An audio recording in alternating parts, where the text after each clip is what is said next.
Welcome, ladies and gentlemen. I hope you're all doing well. And today, my friends, we're back with the Grand Cathay vs. Kislev showdown. It's going to be Miao Ying bringing the double sentinel to land battle, baby, facing off against the Tsarina with Little Grom, a bunch of winged lancers, all sorts of good stuff. Now, it looks like it's very much going to be a weight of volume type build. Normally, in the mirror match here, you do actually, not mirror match, I'm like, they're the only two good factions. Might as well be a mirror match, right? But in the Cathay versus Kislev matchup, what you often end up seeing is a bunch of Streltsy, for example, because Cathay is a pretty armored faction, right? You have the Terracotta Sentinels, you have all the Jade Infantry, the Jade Crossbows, Jade Halberds. They all have like 80, 90 armor and are relatively durable, right? So you usually see more armor piercing, but in this case, I do have a fair amount of peasants. So his archers here might be decent, and with weight of fire, we'll see if he can bring down the Terracotta Sentinels. And one of the issues, of course, of bringing Streltsy is they're a little bit more expensive. They cost, I think, 300 more than Kossars. So, you know, if they are focused down by like artillery, cannons, things like that, it can be pretty punishing. And then, you know, you're at a little bit of gold. Although, honestly, I still feel like at the end of the day, going with a big line of like Streltsy is really the way to go against Cathay for sure. So my build is going to be peasants backed up by double Terracotta Sentinels. We got Miao Ying. So I know even if I get crumped in the infantry fight, I can fall back on the Terracottas and the regrowths on those bad boys. And just hopefully the cannons will be able to do some punishment as well. I was expecting chariot spam. In my Kislev build against Cathay, I usually bring 3 chariots, and you have to be really active with like microing against the cannons, but he actually didn't go for that. What he did do is he brought Tsarina with the Heart of Winter, and if you have bunched up cannons, it didn't even occur to me. You can actually really punish them super hard with Heart of Winter and 1 Sky Junk. So the idea is that we kill his missile force, and then we just cackle with like, you know, Miao Ying and the 2 Terracottas and all that sort of good stuff.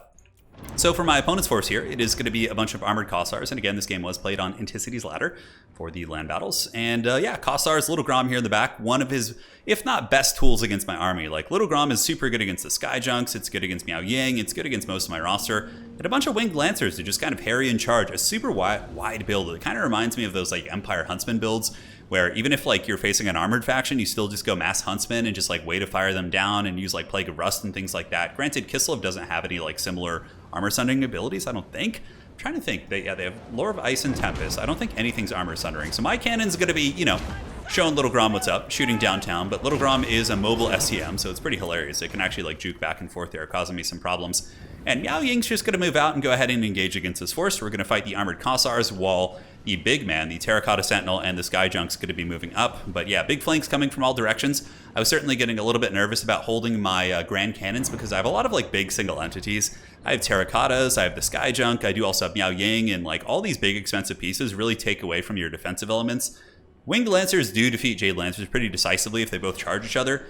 In a static fight where there are no charges, the Winged Lancers actually do lose it because of the armor, but Miao Ying's moving in. She's just kind of absorbing here a little bit, and she has some really, really cool attack animations. It is the Storm Dragon. I kind of like how Lords in Warhammer 3, I don't know if this is going to translate, but you guys remember like when Karl Franz was standing near some like state troopers? He was literally like 10 feet tall, and they're like, you know, like look like 4 foot, 5 foot or something. It's pretty ridiculous, but I don't know, like Miao Ying is like the same size as these armored Kossars, and I do like that. It feels a lot more grounded and certainly a little bit more enjoyable. So using the Talent of the Night, we use it on top of the armored Kossars right here, while the cannons just kind of shoot into whatever we can.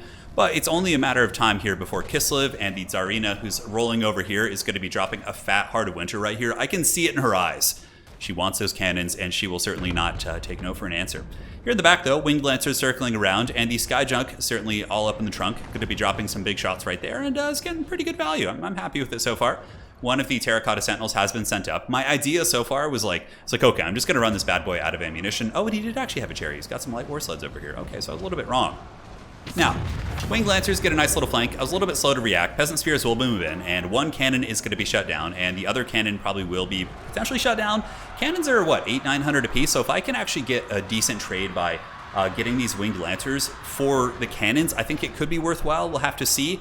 Terracotta Sentinel fighting over here. Miao Ying still holding back some of the forces. Terracotta, of course, eating those arrows like an absolute champion. But we do collapse on top of the Winged Lancers. 1 cannon is more or less okay. The other one's in the danger zone, but I don't think he actually meant to get my cannons with the cavalry.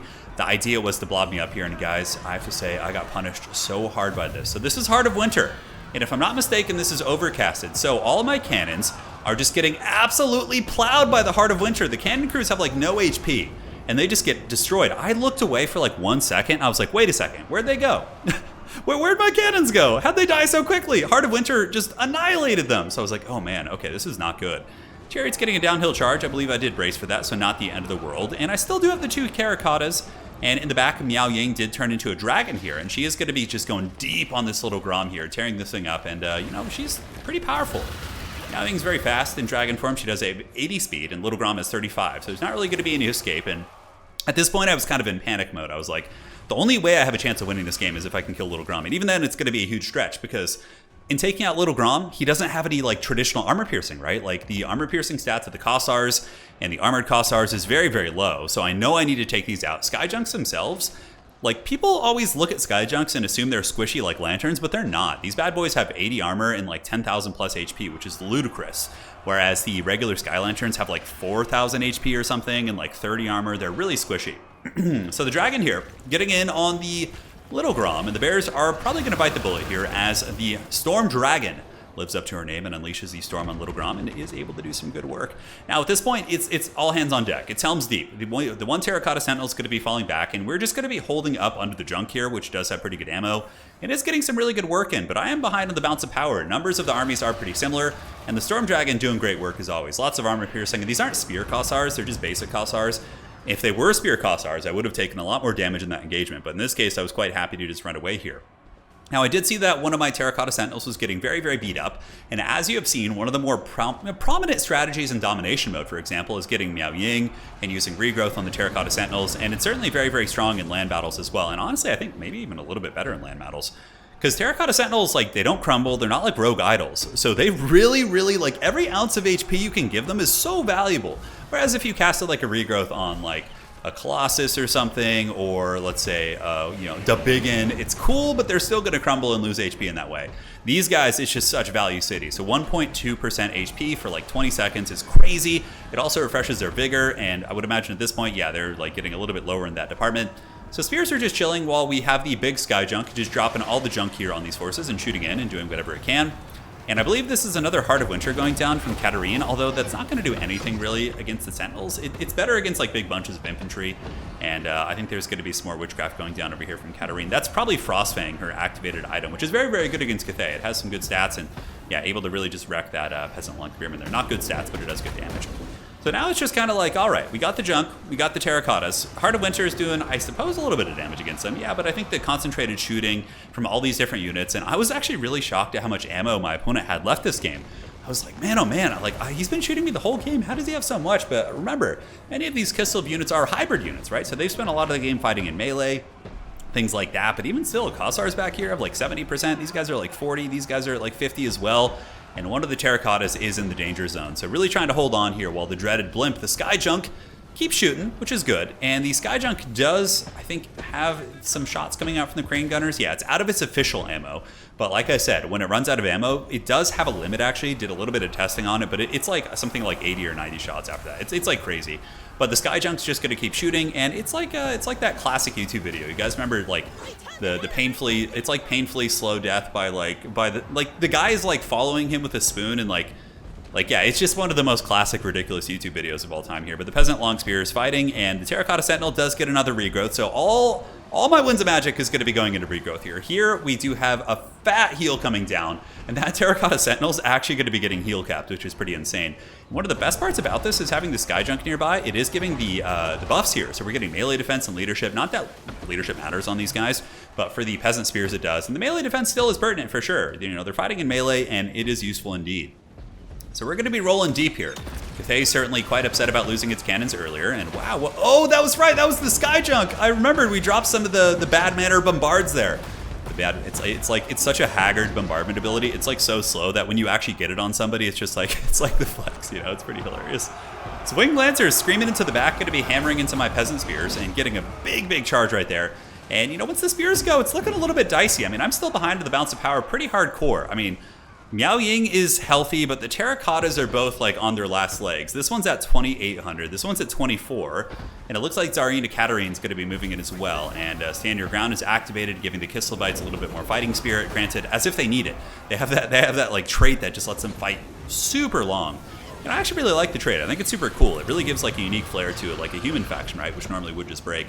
When we first had access to Warhammer 3 in that like really early preview where we fought the Brass Citadel battle, Kislev's army passive was terrible back then. They actually changed it in development, but it was like something like Yeah, let's give, if they're like, you know, they get a little bit of leadership or something like that. It was really, really dumb. I do like the new trait. I think it's very powerful, but yeah, very flavorful. Very flavorful for sure. It's like somebody fighting to defend their homeland to the end, right? Terracotta Sentinel, gonna be going down. Big boy here, he's got a little bit of HP. One of my favorite animations in the game is when Terracotta Sentinels do like the slow motion tumble. How much HP? 77, and down he goes. Just the big lumbering fall, no, and there he goes. A couple of those guys do get squashed on the way down. But Miao Ying's still going, man. She's pissed off. She's in her dragon form now. Going to be kind of cleaning up what she can. Ammunition is looking very, very sparse here for the forces of Kislev. The way to fire certainly was able to take down one Sentinel, but how about second breakfast? This Terracotta Sentinel's going on like a champ. Miao Ying going to be attacking wherever she can. Terracotta Sentinel trying to get away from the missiles. And I think I was going after Cathay here. So we're going to try and get a little bit of damage there going after the war sleds. But overall, it doesn't work out too well, and I felt like I made a big blunder there that could potentially cost me the game, right? Like, this Terracotta is fighting over here alone. Miao Ying is very, very surrounded, but again, she's a beast. I mean, 5,000 HP left. Wrath of the Storm active is going to give her some good stopping power, and the Sky Junk is coming over here, so Miao Ying going to be battling in. Going against the Winged Lancers. Grandma's got her top knot ready to go, and we'll see what kind of damage she can do. She's working. Man, the dragons are so cool. I really, really do like the Cathay Dragon Lords. They're so bad. Terracotta Sentinel still has 3,000 HP, and like nothing left here is actually like good against them. The Sky Junk is still shooting up to 235 kills. I actually am like starting to think the Sky Junk might be one of the better units on the roster, which I know like in the beginning it was really perceived as like a meme, but that thing is nasty. And look at this, Miao Ying getting a ton of damage against the Tsarina, who is on foot. So she's not going to be able to get away. Her passive does proc here. And that is quite huge for pulling the bounce of power back because she was quite healthy. And you know, when I was actually playing this game, I assumed that she was on her bear like the whole time. I was like, wow, the dragon's really doing quite a bit of work here. But it looks like the Glacial Shard's going to be going down, but my opponent does accidentally block himself with the Chariots. It has a very direct arc of fire, and I was like pretty much on a straight line here with Cathay, so it didn't quite hit. But HP's getting a little bit danger low. Terracotta Sentinel's going to be making its way back over, while the dragon continues to go in, and if we can take out Cathay, that's going to be a pretty big win. So a little bit of fast forwarding as it gets very grindy here, but the Flex Bomb may be coming soon. I can't remember. I think I might have used them all at this point, but having the junk here still does provide the emotional support here to the mighty Storm Dragon. So Cathay, 268. The Kislev passive, pretty much the only thing keeping her fighting, but she is finally going to be breaking as Miao Ying holds on. And is this going to be a victory for Cathay? Certainly very, very close. A lot of units making their way in. We do have the Armored Kossars moving up on the hill here, as well as more Winged Lancers charging into the Dragon Lady here. And hopefully we can get some terror routes. Very, very tough against these guys. And there goes the big bombardment from the Sky Junk. Looking at the value on the Sky Junk right now, 2,500. Pretty fat for sure. And the big chunk is Terracotta. Like, he looks like he's almost dead, but he does still have like 3,000 HP. And this army has like next to no armor piercing left. Oh, the slow-mo. Oh no, what is he doing? He looks like he like lost his balance. Oh, I think the Chariot like staggered him mid-animation. That was really interesting. All right, we'll have to keep tabs on that. But Kislev is in the danger zone. Leadership's going to become an issue. Obviously, their passive can only proc once. So as we continue to grind here, Miao Ying getting really, really low. She's at like 1,300 HP. Terracotta Sentinel's at 25. We have another bombardment coming. I believe I might have had one more. I could have sworn I had used them all at this point. Cathay is on her way back. Thankfully for me, he didn't bring Death Frost. I think Death Frost is pretty good here. I mean, it does a lot of damage. It's not like as good as Spirit Leech, but it could potentially be useful against Miao Ying. Unbreakable are the troops of Kislev here as the Terracotta Sentinel fights. The Sky Junk continuing to float about, giving the melee defense buff to the big Terracotta Man, which is very, very pertinent right now. And it looks like the forces of Kislev are going to be breaking under the pressure of Miao Ying and the Terracotta Sentinel. But Kislev is back for round 2. Just when you thought it was over, 491 HP. The big Chariot charging in, and Miao Ying's going to be going back into human form, which might seem a little bit funny, but I had 12 Winds of Magic, and I thought it was enough for regrowth, but I forgot that regrowth was 14 Winds of Magic, so I really kind of screwed the pooch here, and now I have an infantry-based character that is getting hit by a Chariot. Really, really sucks, but I think the Terracotta is going to be too much to handle as the Storm Dragon is fighting here, and many of these Kossars are being taken down by the Ancient Sentinel of Mangao there. Super cool. The big Terracotta Sentinel with the Space Jam Slam. There you have it. It's not often you see the duel between Kislev and Cathay, but when you're playing in best of threes, which this was one of the matches I had with Dactor, yeah, it happens. Miao Ying, raid boss. Terracotta Sentinels didn't really do much damage, but you know what? They ate all the ammo of my opponent's army and survived like champs. The Sky Blimp, 2,700. Insane. A really, really good unit in some matchups. I wouldn't say it's good against Tzeentch, but it's good against Slaanesh. It's okay. It's risky against Khorne. I probably wouldn't use it against Khorne. It's good against Slaanesh. Decent against Kislev under the right circumstances. It actually has really good range and really, really good against Nurgle as well. So it has its piece. I think it's a pretty awesome unit. And man, I thought That game was 100% over when he owned me super hard with the Heart of Winter in the beginning. That was insane. So well played to him. Hopefully you guys enjoy this one. We'll be back with more battles soon, and we'll see you guys on the other side. Take care.